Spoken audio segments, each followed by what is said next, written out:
Zavezo ali bolje rečeno poslanstvo in to tisto srčno imajo krvodajalci, še posebej tisti, ki kri redno darujejo že vrsto let z željo pomagati drugim.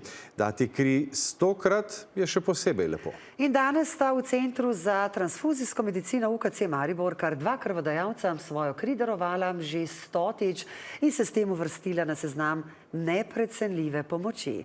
Jana Ujčič. 44-letni Dejan Paler iz Maribora in 59-letni Jožef Gantar iz Apač sta svojo krvodajalsko pot začela v mladosti, prvi v srednji šoli, drugi v vojski.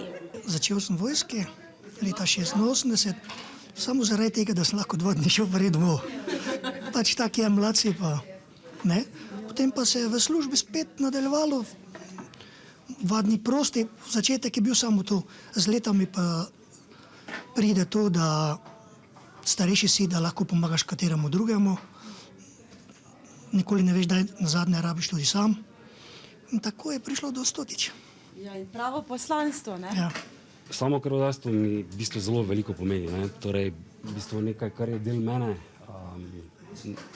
nekomu podarim, ne? In je res najmanj, kar lahko naredim za sočloveka. In še naprej bosta darovala, hkrati pa je pri obeh hvaležnost, da sta zdrava in da lahko to počneta.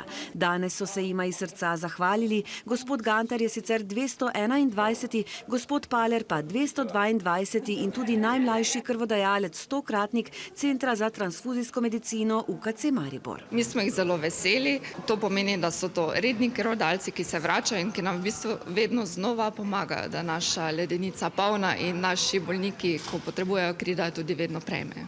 Center ima tudi številne krvodajalske akcije na terenu in z veseljem opažajo, da je dober odziv tudi pri mlajši populaciji. Pri Palerjevih je sicer krvodajalstvo v družini, njegova starša sta bila krvodajalca in to prenesla nanj in na brata. Pa tudi na najine potomce bova to predala, ne?